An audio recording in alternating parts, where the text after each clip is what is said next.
தமிழகத்தில் நிரப்பப்படாமல் உள்ள 152 உயர் சிறப்பு மருத்துவ படிப்பு இடங்களை அகில இந்திய தொகுப்புக்கு சரண்டர் செய்ய வேண்டாம் என்பதை வலியுறுத்தி முதலமைச்சர் விஜய்க்கு எதிர்க்கட்சித் தலைவர் உதயநிதி ஸ்டாலின் கடிதம் எழுதியுள்ளார்.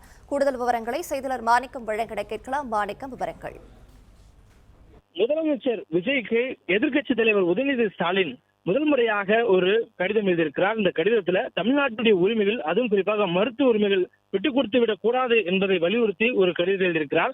குறிப்பாக சூப்பர் ஸ்பெஷாலிட்டி என அழைக்கப்படக்கூடிய உயர் சிறப்பு மருத்துவ படிப்புகளுக்கான 152 இடங்களை அகில இந்திய தொகுப்பிற்கு மாற்ற வேண்டும் என மாண்புமிகு உச்சநீதிமன்றம் கடந்த 2029/5/2026 அன்று உத்தரவிட்டுள்ளது. அதிர்ச்சி அளிப்பதாக குறிப்பிட்டு கடிதம் எழுதியிருக்கக்கூடிய எதிர்க்கட்சித் தலைவர் தமிழ்வாணி என்பவர் தொடர்ந்தக்கூடிய வழக்குல இந்த தீர்ப்பு வந்திருப்பதாக குறிப்பிட்டிருக்கிறார்.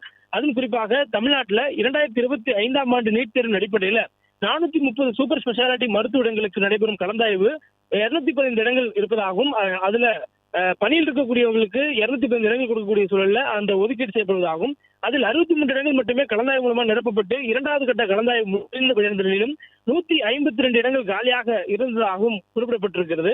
மேலும் கடந்த மே 27ஆம் தேதி தமிழ்நாடு அரசின் தேர்வு கமிட்டி 2ஆம் கட்ட கலந்தாய்வு நிறைவு செய்த சூழலில் தமிழ்வாணி என்பவர் உச்சநீதிமன்றத்தில் ஒரு வழக்கினை தாக்கல் செய்து நிரப்பப்படாமல் இருக்கக்கூடிய 152 சூப்பர் ஸ்பெஷாலிட்டி மருத்துவ இடங்களையும் அகில இந்திய ஒதுக்கீட்டுக்கு மாற்ற வேண்டும் என்ற ஒரு கோரிக்கை வைத்ததாகவும், அதன் அடிப்படையிலேயே உச்சநீதிமன்றம் இந்த உத்தரவு கொடுக்கப்பட்டதாக குறிப்பிட்டிருக்கக்கூடிய எதிர்க்கட்சி உதயநிதி ஸ்டாலின் அந்த வழக்கு விசாரணை கடந்த ஏப்ரல் மாதத்தில் 8, 10 மற்றும் 16 ஆகிய தேதிகள் நடைபெற்ற போது திமுக அரசின் சார்பில் வாதங்கள் வெற்றிகரமாக எடுத்து வைக்கப்பட்டதாகவும், அதே போன்று கடந்த மே 25, 29 ஆகிய தேதிகளில் நடைபெற்ற வழக்கு விசாரணை போது தமிழ்நாடு அரசின் சார்பில் ஆஜரான வழக்கறிஞர்கள் அந்த மாணவி மேற்கோள் காட்டிய என் கார்த்திகேயன் ஸ்டேட் ஆஃப் தமிழ்நாடு என்ற தீர்ப்பு இந்த வழக்கிற்கு பொருந்தாது என்பதையும், அகில இந்திய 2வது கட்ட கலந்தாய்வு நடைபெறவில்லை என்பதையும், மாநில இடங்களை ஒப்படைத்த பிறகு மத்திய அரசு குறைந்தபட்ச சதவீதத்தை குறைக்க கூடாது என்ற தகவலையும் முறைப்படி எடுத்து வைக்கவில்லை என்ற ஒரு குற்றச்சாட்டை முன்வைத்திருக்கிறார். மேலும் அது மட்டுமின்றி மத்திய அரசின் சார்பாக ஆஜரான வழக்கறிஞர்கள் குறைந்தபட்ச சதவீதத்தை குறைப்பது குறித்து முடிவு பின்னர் எடுக்கப்படும் எனவும் தெரிவித்திருப்பதாக குறிப்பிட்டிருக்கூடிய எதிர்க்கட்சித் தலைவர், ஆல் இந்தியா மெரிட் லிஸ்ட் மூலம் நிரப்பப்பட்டால் அது தமிழ்நாட்டில் அரசு மருத்துவர்களுக்கு பெரும் பாதிப்பை ஏற்படுத்தும் என்பதை குறிப்பிட்டிருக்கிறார். இந்த முறை சரண்டர் செய்யக்கூடிய இடங்களுக்கு ஏற்றவாறு தமிழ்நாட்டுக்கு ஒதுக்கப்படக்கூடிய அந்த எண்ணிக்கையை அடுத்த ஆண்டுகளிலிருந்து குறைக்கக்கூடிய வாய்ப்புகள் இருக்கின்றன.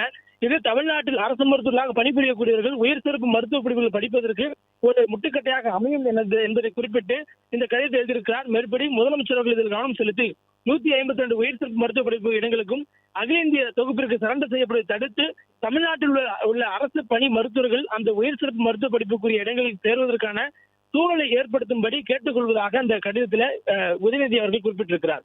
பிளே ஸ்டோர் மற்றும் ஆப் ஸ்டோரில் இருந்து பாலிமர் செயலியை QR கோடு மூலம் பதிவிறக்கம் செய்யுங்கள். செய்திகளை உடனுக்குடன் பெறுங்கள்.